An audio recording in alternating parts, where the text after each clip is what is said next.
Today on History You Should Know, well, this isn't exactly history you should know, but it's something you really have to know. Today, I'm going to tell you a different story, one that shook me to my core. Gaano katagal kang nagko-commute para pumasok? 30 minutes? Isang oras? Anong sinasakyan mo? Bus? Kotse? Motor? E paano kung sabihin ko sa yung kailangan mo maglakad sa batuhan, tumawid ng 8 ilog kung saan minsan may ahas, minsan mataas ang tubig, at pagdating mo sa pupuntahan mo, hindi ka sigurado kung may kuryente. What I just described to you is the daily life of 60 children I met. This is the story of Pulong Mindanao Elementary School.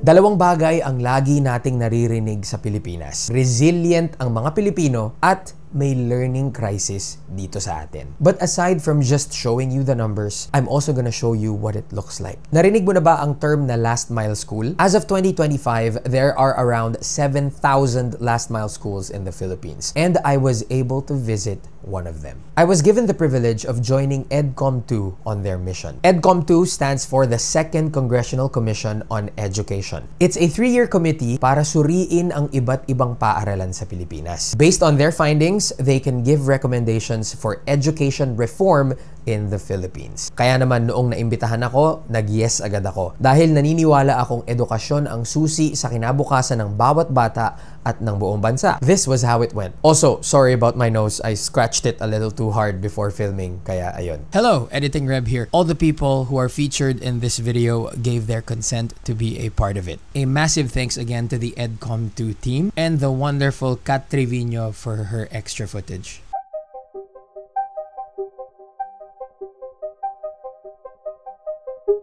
I'm going to visit a last mile school here in Laguna. Last mile schools are those with less than 4 classrooms, usually makeshift and non-standard ones, no electricity, no funds for repairs or new construction projects in the last 4 years, and a travel distance of more than 1 hour away from the center, accessible only through difficult terrain. Likewise, these are schools with multi-grade classes with less than 7 teachers and a population of less than 100 learners, more than 75% of whom are indigenous peoples. Ito mismo ang definition ng Department of Education. So may experience ko kung paano sila pumasok at umuwi galing sa eskwelahan araw-araw. The roads aren't even developed. Malawak ang daan papunta sa eskwelahan. May kabayo sa gitna ng daan. Wait, there's another horse! Hello! So dahil mga 1 hour or mga 45 minutes pa pupunta sa eskwelahan, magbibigay kami ng pagkain para sa mga estudyante. Pero syempre, mabigat kung gano'ng karaming estudyante. Kaya meron kaming mode of transportation para sa pagkain. Hey! Whew. It's really hot. Ito yung kailangan nilang daanan araw-araw. Ayan, ang tinatapakan nila. Yan, papunta at pabalik para lang makapunta sa eskwelahan, para lang makapasok, para lang matuto. Ang ganda rito, it's really beautiful, it's really peaceful, it's really quiet. Walang signal, by the way, and we have 2 teachers right in front who are actually guiding us. I mean, yan ang mga bayani. Ma'am, ilang taong gulang po yung mga estudyante nyo? 5 to 12 ang mga estudyante nyo. So araw-araw nilang tinatahak din to. Opo. Ma'am Grace, Ma'am Monica, gaano katagal na po kayo nagtuturo dito? Ako po ay magto 2 years, ay more than 2 years. May dahilan po ba kung bakit hindi na lang doon kung saan tayo galing yung eskwelahan? Oo. Yung mga estudyante po kasi namin dito, galing pa po dun sa taas. Before kasi po, nandyan po yung community. Yung iba po kasi nakababa na, kaya meron po kami estudyante nandyan dun po sa pinagparadahan natin. Tapos yung iba po, umakyat naman po ng mas mataas. Hey Kat! Hi! Okay. Lampas kalahati na. The least I could do is to just go there once without complaining. And 43 minutes later, we finally arrived at Pulong Mindanao Elementary School. 3 maliit na building sa gitna ng kawalan. As in, kapag tinignan mo yung paligid nila, wala kundi puno, lupa at bato lang ang makikita mo. Hello po! Gandang tanghali. Naglalakad ako ngayon papasok ng elementary school. Grade 1 and 2. Nandito ang kindergarten. Andiyan ang grade 3. Grade 5 at grade 6. At nandoon ang grade 4. Good morning! Ay, afternoon na pala. Hello! Siyempre sa bawat eskwelahan, merong principal Hindi naman naiba yan dito sa Pulong Mindanao Elementary School. Ito si Mr. Danilo De Torres. Siya ang school head or principal ng Pulong Mindanao Elementary School. Pero papakita ko sa inyo kung anong itsura ng principal's office dito. Ito ang principal's office. Yan. Ginive up niya ang sarili niyang office para magkaroon pa ng classroom space ang mga bata. Ako po ay galing dito sa Pulong Mindanao dati, almost 8 years na. Then nabigyan ako ng pagkakataon na maging school head na almost magto 2 years na sa May. Dito ko ibinuhos yung sarili ko para sa mga batang nangangarap. Okay, pag sinabing last mile school, so ito yung mga far-flung areas na kung saan mahirap ang accessibility. Then ang bilang ng teachers dito is limited. Nag-volunteer po ako dito ng almost 1 year po. Nagtuturo po ako dito ay wala po yung sahod. Umakyat po ako dito, nagtuturo. Kasi po nabanggit din po ng sir na kulang po ng guro dito po. Ang kinder nga daw po ay kasama po sa grade 1. Volunteer po muna, sabi ko. So yun po, 1 taon po na walang sahod po yun. Mahirap po kasi nakasama ang kinder sa grade 1 tapos wala pong nagtuturo sa kanila. Hati-hati po yun. Kinder, grade 1, tapos grade 2. Hindi po na ifo-focus sa kanila yung dapat po ay sa kanila na yung time na nagtuturo. Hindi sabi ko po kay sir, sige po sir, ako po ay mag-volunteer kahit po medyo mahirap ay kakayanin po at para naman po sa mga bata, ano po. So, merong mga estudyanteng nagkagaling doon sa baba, doon kami galing. Yan, puro bato. Mga 45 minutes bago kami makaakyat. Pero, the majority of the students, galing sila doon sa taas. 80 degree slope daw. 80 degree slope, tas inaakyat po nila. Up, down and up 2 hours to the house. 2 oras maglalakad.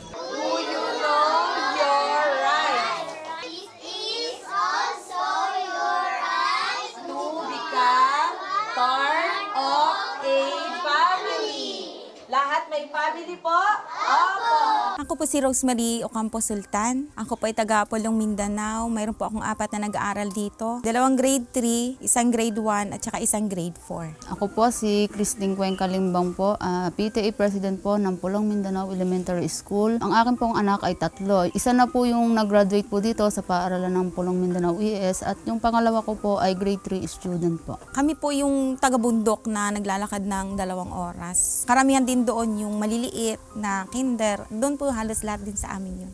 Ano po, kalahating oras po ang nilalakad po ng aking anak. Makarating lang po dito sa paaralan ng PMES po. Doon po kami sa baba. Okay, so ang number 1 na malaki sa kinaharap ng Pulong Mindanao School, yung pagkakaroon ng climate change.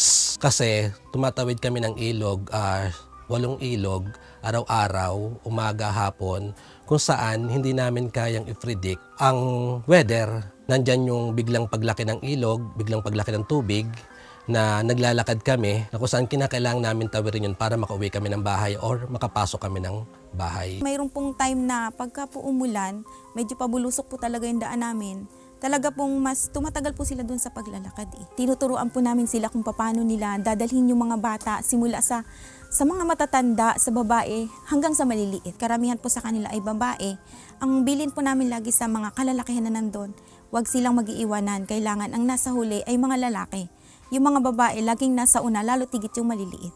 Mahirap po para bilang isang nanay yung maranasan na yung anak yung ganong hirap. Pag dito po, pag umulan, 15 minutes po, pag talagang tag-ulan, 15 minutes babaha po agad. May time po na kaalis lang po ng anak ko, biglang lulurok yung ulan, bigla pong susunod po ako dito talaga. Pinupuntahan ko po yung anak ko para masundo ko po siya. At least alam ko, safe na pagkakasama ko ang anak ko, may uuwi ko po siya ng safe. Pero dahil ngayon ay kasagsagan ng tag-init, iba naman ang kanilang problema. Ngayon wala silang kuryente kasi ngayon lang lumabas ang araw. Dahil ang school nila ay solar powered.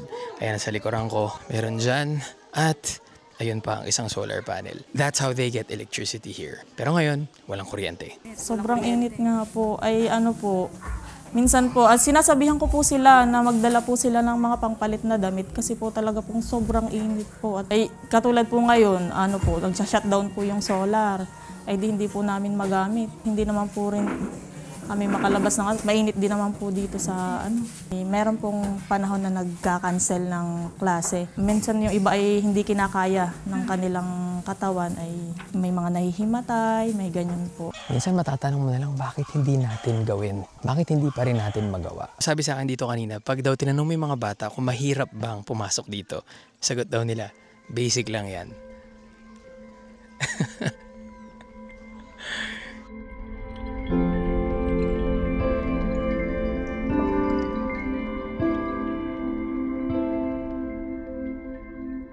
Pero kahit na anong mga problema ang meron, desidido ang buong komunidad na makapag-aral ang mga bata. Malakas ang sense of community dito sa Pulong Mindanao Elementary School para siguruhing maitutuloy ang edukasyon ng kanilang mga anak at mga estudyante.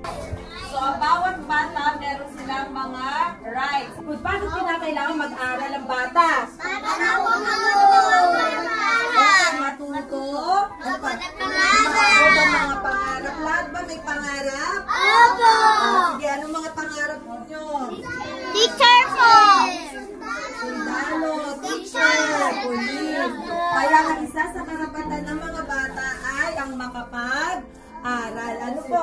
Nakakaawa din naman po na bababa sila dito. Wala pong magtuturo sa kanila, o kung may magtuturo man po, hindi po mafo-focus sa kanila. Talagang yung communication po ng teacher at saka ng parent, napakahalaga po talaga yan. Ako po bilang isang magulang, sino bang magulang ang hindi nangarap na mabigyan ng magandang edukasyon ng kanyang anak?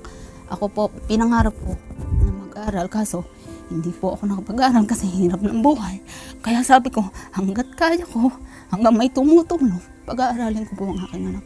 Yan po ang lagi kong sinasabi sa aking mga anak. Ang sabi ko nga lagi na tayo pa ba ang hindi lalaban? Yung mga batang nangangarap is lumalaban. Pwede tayong mapagod pero never tayong susuko. Someday, sa mga na maaari tayong makapag-produce ng leaders na talagang mamamahala dito sa Pilipinas. So yun ang pangarap ko ang makapag-produce kami ng isang leaders na may puso, na malalaman nila yung sitwasyon dito sa Pulong Mindanao, kung gaano kahirap.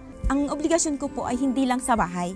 Mayroon po akong obligasyon sa paaralan kasi may anak po ako Hindi naman po porket nag-aaral yung anak ko, yung obligasyon ng pag-aaral ay lahat na po sa teacher.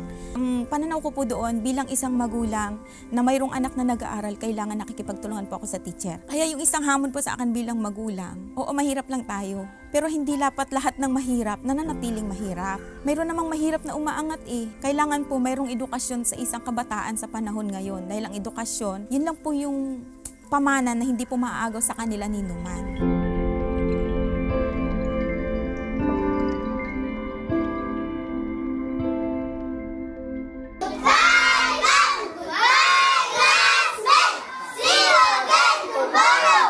So, uuwian na. Bye-bye! Ingat kayo! At kasabay namin silang uuwi. Huwag niyo ako iwan! Baka maligaw ako. Sabay-sabay tayo, muwi! Ayun yung mga kasama ko, mga classmate ko. Anong grade ka na? Grade 5. Oh, grade 5 din ako. So, nung isa daw beses, mataas yung tubig. Tumatawid sila ng ilog, may inaanod. At ito yung sumagip. Yeah! Ikaw yung nakasagip dun sa naanod? Superhero Oh, diba? Yeah! Usually, when I make videos, I let the viewer form their own thoughts and process their feelings. But this one is different. Halo-halo ang naramdaman ko. Halong tuwa, halong pagkadismaya, paghanga, pagkabahala, at kahit paano pagkakaroon ng pag-asa. Pero pinapakita nila na may dignidad sa mga bagay na ginagawa nila dito araw-araw at doon ka naman talaga hahanga. It shifted my perspective not only on commuting but also challenged my concept of commitment and perseverance. Madaling maging idealistic sa social media. Walang masama doon I'll always encourage you to keep fighting for what's right, to keep dreaming, to keep believing in yourself, and to make you realize what humans are capable of. After all, kung walang ideals, paano tayo makakarating sa gusto nating puntahan? At the same time, reality keeps us humble and aware. It gives us perspective kung paano posibleng gumawa ng solusyon. Madaling sabihin na may educational crisis at totoo yun. yon. Pero kapag nakita mo na sila mata sa mata, marirealize mo na malalim ang ugat ng mga problema. Paano ba natin maiaahon ang mga mag-aaral na Pilipino para mabigyan sila ng maayos at kalidad na edukasyon? Paano rin ang mga teachers? Napakababa ng sweldo para sa napakahirap na trabaho. Walang masama sa pagiging resilient. Pero sana, hindi gawing branding ang resilient. Sana, hindi iwan na lang ang mga problema kasi kaya naman ng mga resilient na Pilipino. It's their right not to be left behind. Sana, may plano rin tungo sa pag-unlad. Granted na over the years, meron namang pag-usad. Siguro naman pwedeng pagtuunan palalo ng pansin. Kaya malaking bagay ang ginagawa ng EDCOM 2. Tinanong ko si Sir Danny, yung principal, kung gaano katagal na doon ang eskwelahan. Sabi niya, since year 2000. So for 25 years, hanggang ngayon wala pa ring kalsada at wala pa ring kahit pailaw man lang sa dinadaanan ng mga estudyante at teachers araw-araw. One way to do it is through collective effort. We can urge our government to listen and prioritize providing quality education for our students. Hindi salat sa potential ang kabataan, salat sa access at resources. Sana maliwanagan ng EDCOM 2 ang mga issues na ito at dinggin ng mga law and policy makers ng bansa. Sila ang gumagawa ng mga desisyon na may pinakamalaking impact para sa mga lugar tulad ng Pulong Mindanao Elementary School. Now, while it's easy to feel despair, it's also impossible not to feel hopeful when you're surrounded by these kids. Nakakahawa yung saya nila kapag nagtatawanan and they do find reasons to laugh and smile. Despite everything, you can hear the happiness in their voices when saying thank you or kuya, anong pangalan mo? On our way back, tinanong ko ang isang grupo ng mga grade 5 students. Ano ang gusto nyong maging paglaki nyo? May sumagot ng doktor, meron ding nagsabing basketball player or pro esports gamer. Ang saya lang kasi kitang-kita mo sa mga mata nila ang kislap ng pangarap. I know it sounds crazy but we can do something to help. We can show our support by raising awareness and calling for immediate action. Our students and teachers deserve better. The Filipino deserves better. Alam mo yan at alam nating lahat. Sa mga estudyante at guro ng Pulong Mindanao Elementary School, kung mapanood nyo man ito, salamat sa inyong lakas at salamat sa inyong puso. Follow for more and boom! Now you know.